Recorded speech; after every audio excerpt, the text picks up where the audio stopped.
Bismillahirrahmanirrahim. Assalamualaikum warahmatullahi wabarakatuh.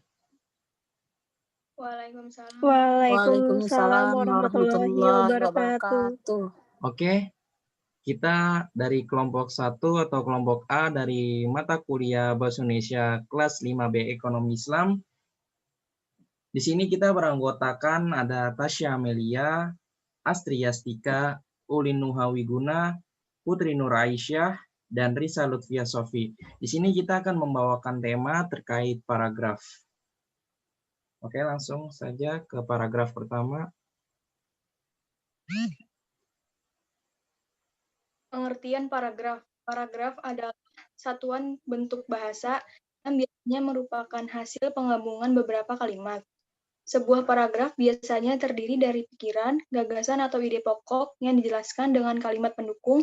Pembuatan paragraf terdiri dari fakta dan opini yang berisi tentang penjelasan berdasarkan kenyataan yang terjadi, kemudian diberikan pikiran penjelas berupa pendapat penulis.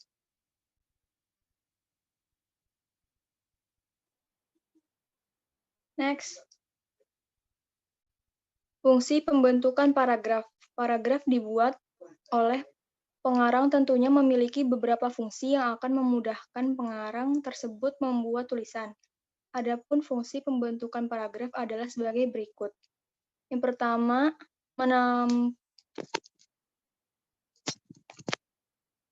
menampung bagian kecil gagasan utama karangan. Yang kedua, memudahkan pemahaman jalan pikiran pengarang dengan cara memisahkan pikiran utama yang satu dari yang lainnya.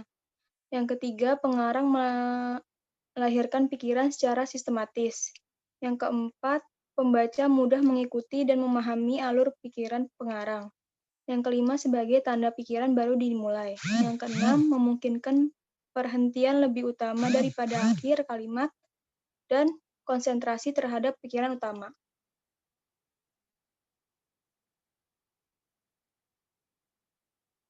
Syarat-syarat pembentukan paragraf. Membuat paragraf terdapat syarat-syarat pembentukan paragraf agar mempermudah dalam menuangkan ide dan gagasan dalam penulisan paragraf. Syarat-syarat pembentukan sebuah paragraf diantaranya: 1. Kesatuan. Dalam satu paragraf hanya berisi satu pikiran utama. Yang kedua, kepaduan. Hubungan antar kalimat dalam satu paragraf berkaitan. Ketiga, isinya relevan dengan karangan. Keempat, pengembangan sebuah kalimat utama dalam sebuah paragraf dikembangkan dengan kalimat-kalimat penjelas. Yang kelima, menggunakan bahasa yang baik dan benar. Bahasa yang baik berkaitan dengan ragam, diksi, keefektifan yang pemakaiannya disesuaikan dengan situasi. Sedangkan bahasa yang benar jika sesuai dengan kaidah atau aturan bahasa.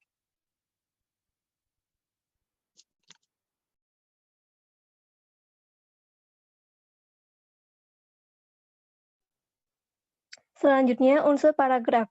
Unsur paragraf ada 3. Yang pertama, kesatuan. Kesatuan merupakan kalimat-kalimat dalam satu paragraf harus menggambarkan hubungan dan menunjukkan ikatan untuk mendukung satu gagasan dan pikiran sebagai pokok pikiran.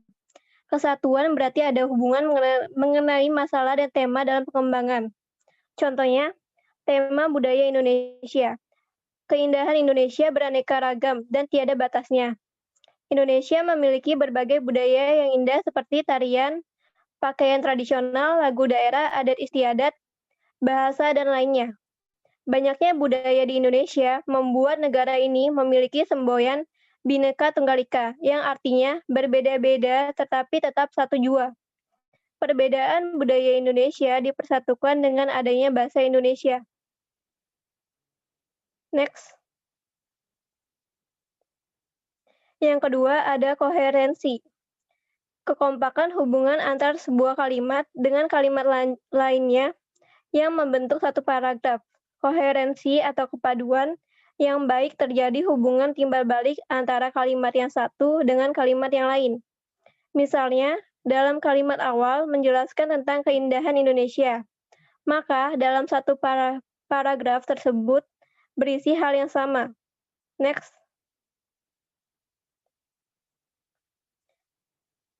Yang ketiga, ada pengembangan. Pengembangan merupakan gambaran mengenai kesatuan dan penyatuan akan jelas terlihat dalam pengembangan paragraf. Informasi-informasi dan keterangan yang diberikan ada hubungannya dengan kalimat-kalimat yang harus berkembangan dalam paragraf tersebut.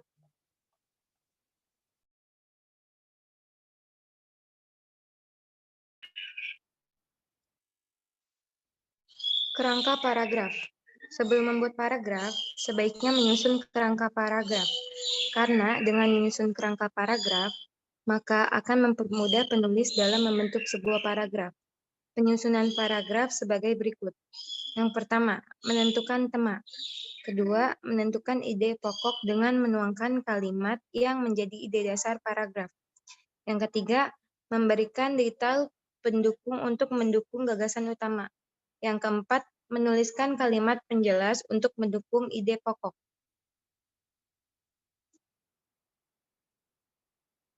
Next. Jenis-jenis paragraf. Paragraf dibagi berdasarkan isi dan letak kalimat utamanya. Adapun penjelasannya sebagai berikut. Jenis paragraf berdasarkan isi. Yang pertama, narasi. Narasi adalah paragraf yang menceritakan atau mengisahkan suatu kejadian atau peristiwa. Bentuk ini mementingkan urutan kejadian dan tokoh.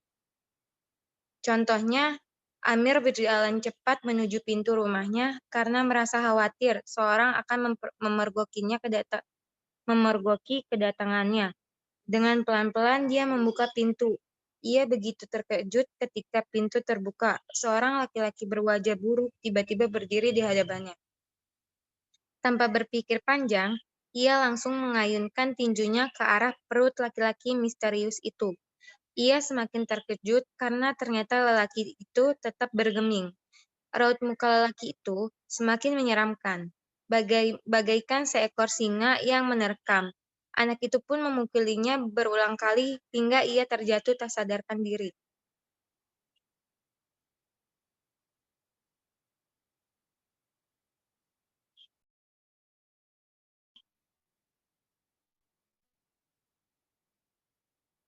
Yang kedua, deskripsi. Deskripsi adalah paragraf yang menggambarkan suatu objek sehingga pembaca seakan bisa melihat, mendengar, atau merasakan objek yang digambarkan itu.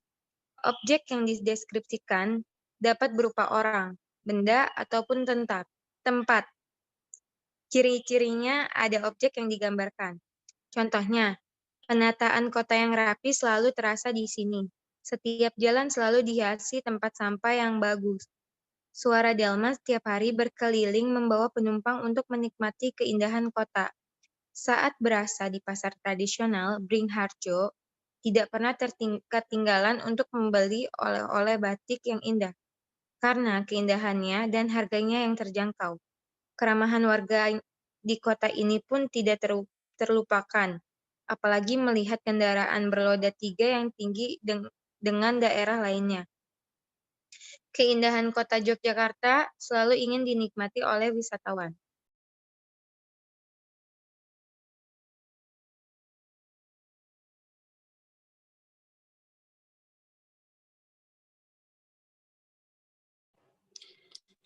Yang ketiga ada eksposisi.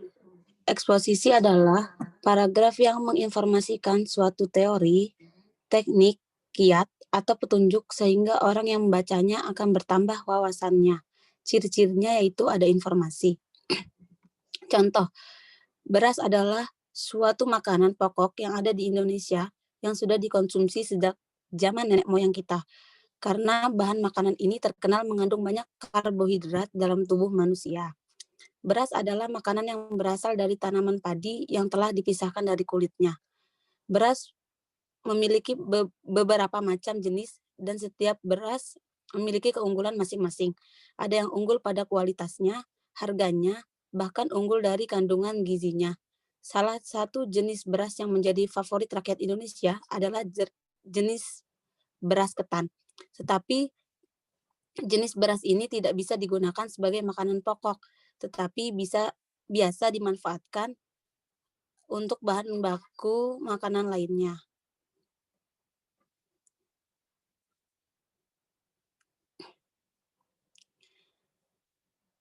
Yang keempat yaitu argumentasi. Argumentasi adalah paragraf yang mengemukakan suatu pendapat beserta alasannya. Ciri-cirinya yaitu ada pendapat dan ada alasannya. Contoh, biaya pendidikan di Indonesia saat ini bisa dikatakan mahal, walaupun pemerintah sudah memberikan bantuan, tetapi tetap saja para siswa wajib membayar biaya untuk keperluan sekolah seperti seragam, baju, buku, dan lain sebagainya. Mahalnya biaya pendidikan tersebut tidak hanya pada sekolah dasar saja, tetapi juga sampai di perguruan tinggi. Banyak anak yang telah lulus SMA lebih memilih bekerja dibandingkan dengan melanjutkan ke perguruan tinggi, sehingga pendidikan di Indonesia tidak merata dan hanya terkonsentrasi pada orang yang mampu, sedangkan bagi orang yang kurang mampu, pendidikan tinggi hanya sebuah impian.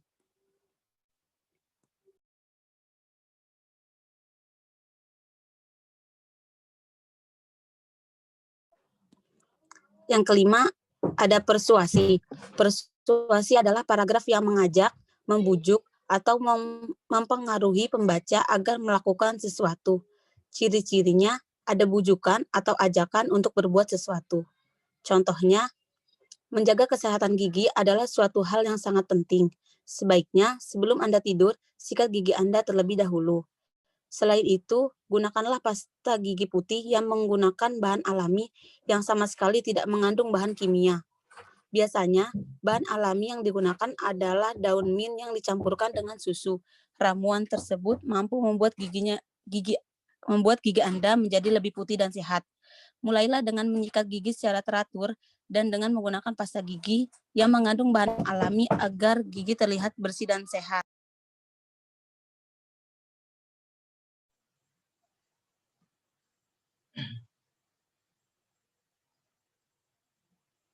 Ya, selanjutnya ada jenis paragraf berdasarkan letak kalimat utamanya. Yang pertama ada paragraf deduktif. Paragraf deduktif adalah paragraf yang dimulai dengan mengemukakan persoalan pokok atau kalimat topik kemudian diikuti dengan kalimat-kalimat penjelas. Contoh, pendidikan karakter adalah pengembangan pengetahuan, keterampilan, dan kemampuan yang mendorong peserta didik untuk lebih bertanggung jawab dan disiplin.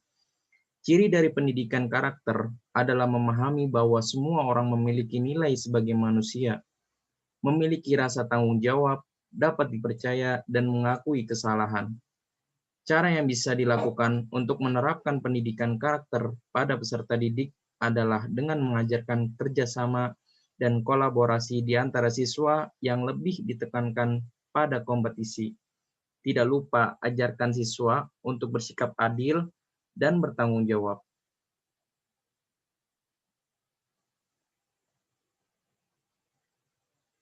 Selanjutnya ada paragraf induktif.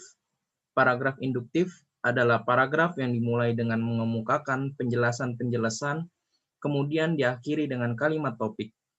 Paragraf induktif dapat dibagi ke dalam 3 jenis, yaitu generalisasi, analogi, dan kausalitas. Generalisasi adalah pola pengembangan paragraf yang menggunakan beberapa fakta khusus untuk mendapatkan kesimpulan yang bersifat umum. Contohnya, ada pada hari Sabtu, Susi, Amir, dan Ranti pergi mengunjungi korban bencana banjir di daerah Jakarta Timur. Mereka mengumpulkan beberapa pakaian, mie, dan makanan ringan untuk dibagikan kepada korban banjir. Ketiga anak tersebut merupakan siswa yang dermawan dan peduli terhadap orang lain.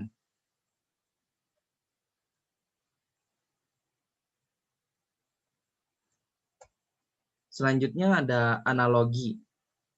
Analogi adalah pola penyusunan paragraf yang berisi perbandingan dua hal yang memiliki sifat sama. Pola ini berdasarkan anggapan bahwa jika sudah ada persamaan dalam berbagai segi, maka akan ada persamaan pula dalam bidang yang lain. Contohnya, alam semesta berjalan dengan sangat teratur, seperti halnya mesin, matahari, bulan, dan bintang yang berjuta-juta jumlahnya beredar dengan teratur, seperti yang teraturnya roda mesin yang rumit berputar. Semua bergerak mengikuti irama tertentu. Mesin rumit itu ada penciptaannya, ada penciptanya, yaitu manusia. Tidaklah alam yang maha besar dan beredar rapi sepanjang masa ini tidak ada penciptanya. Pencipta alam tentu adalah zat yang sangat maha. Manusia yang menciptakan mesin sangat sayang akan ciptaannya. Pasti demikian pula dengan Tuhan, yang pasti akan sayang kepada ciptaan-ciptaannya. Selanjutnya ada hubungan kausalitas. Hubungan kausalitas adalah pola penyusunan paragraf dengan menggunakan fakta-fakta yang memiliki pola hubungan sebab dan akibat. Contoh, jika hujan-hujanan, Rini akan sakit kepala, atau Rini pergi ke dokter karena ia sakit kepala.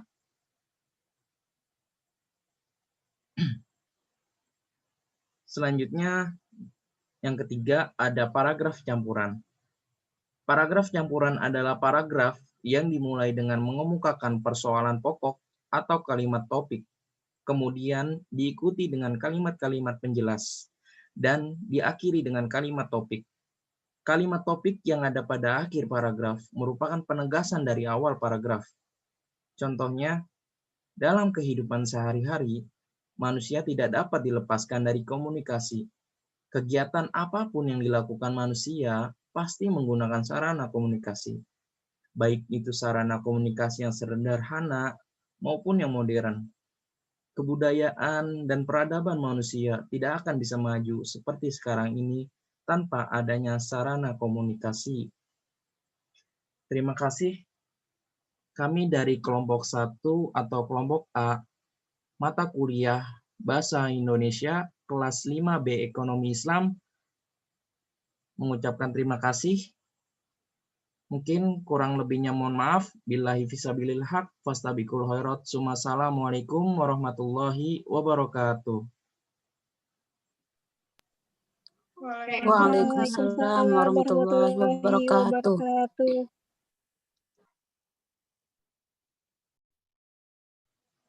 Oke, langsung